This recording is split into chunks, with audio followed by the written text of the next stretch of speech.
Hello students, welcome to my YouTube channel. तो आज हम किरचॉफ के नियम विद्युत पथ से आपको बताएंगे कि व्हीटस्टोन सेतु की विशेष स्थिति, या इसे कहते हैं आपका मीटर सेतु। तो मीटर सेतु एक ऐसा उपकरण है जो व्हीटस्टोन सेतु पर क्या है, आधारित है।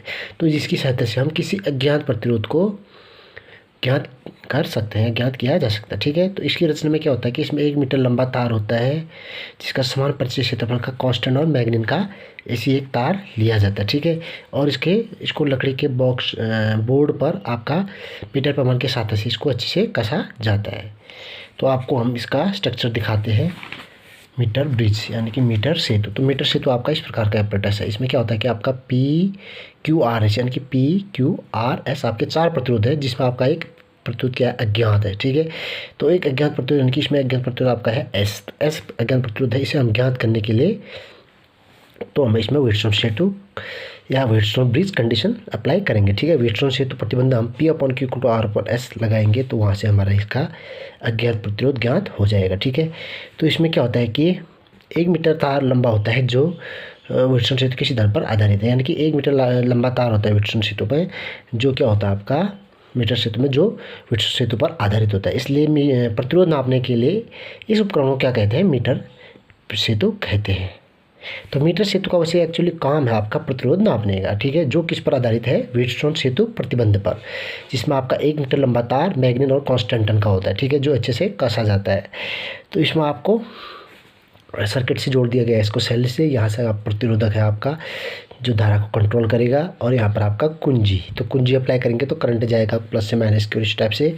तो इस टाइप से हम इसका प्रतिरोध अज्ञात प्रतिरोध ज्ञात करेंगे। तो हम क्या करते हैं इसमें कि एक 100 मीटर का तार पूरा ले लेंगे। तो A से B, या B को इसको जोड़ते हैं हम जॉकी से इस प्रकार। तो A से B की दूरी हम ले लेते हैं L सेंटीमीटर, और जबकि कुल ले लेते हैं, और जबकि ये एक्स्ट्रा जो बचा हुआ जाता है आपका 100 माइनस L सेंटीमीटर, क्योंकि टोटल आपका क्या है 100 सेंटीमीटर का तार है। इतना L हो जाएगा, तो इतना आपका क्या हो जाएगा 100 माइनस L सेंटीमीटर। ठीक हो गया।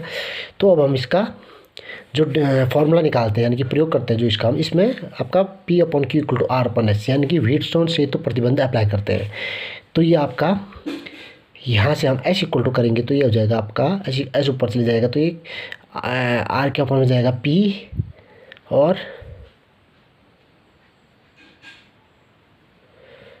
R के फॉर्म में जाएगा आपका PQ इंटू हो जाएगा, या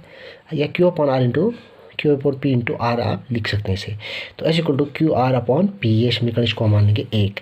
अब हम यदि तार AC की प्रति सेंटीमीटर लंबाई का प्रतिरोध R है, स्मॉल r ले लेंगे प्रतिरोध अगर तार का, तो आपका AB लंबाई ले लें, लंबाई L हो, तो PC की जो लंबाई हो जाएगी आपकी 100 माइनस L हो जाएगी। तो यहाँ से P = यानी कि P क्या आपका प्रतिरोध है, प्रतिरोध यानी कि R क्या होता है, तो R हम P आपका एक हिसाब से प्रतिरोधी है। अगर लंबाई के हिसाब से करें तो उससे हम मल्टीप्लाई कर लेंगे, यानी कि तार AB का प्रतिरोध कैसे आएगा, L उसकी लंबाई है तो R उसका प्रतिरोध है, तो L × R हो जाएगा।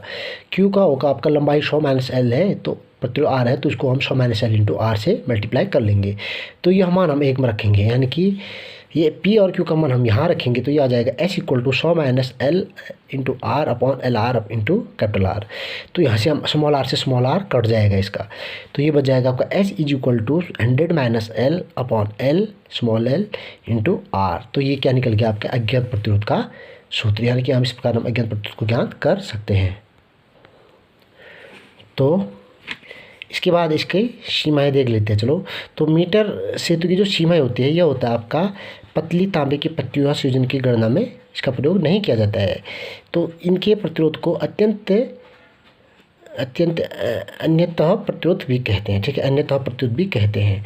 तो इसकी सहायता से हम बहुत छोटे प्रतिरोधों के सही मान नहीं ज्ञात कर सकते हैं, जिसके लिए हमें यानी कि मीटर सेतु का शुद्ध रूप आवश्यक होता है, जिसका नाम लिया जाता है कैरी-फोस्टर सेतु। तो कैरी-फोस्टर सेतु से हम छोटे से छोटे प्रतिरोध का प्रतिरोध ज्ञात कर सकते हैं।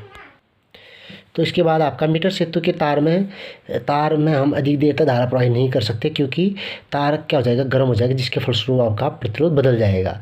और अधिक शीघ्रता के लिए प्रतिरोध बॉक्स में निकाले गए प्रतिरोध R का मान इतना होना चाहिए कि धारा में शून्य विक्षेप की स्थिति तार के मध्य बिंदु पर ही प्राप्त हो। अगर विक्षेप की स्थिति मध्य बिंदु पर होगा तब ये आपका बैलेंस में कहलाएगा, यानी कि इस दिशा में PQRS लगभग बराबर हो जाते हैं।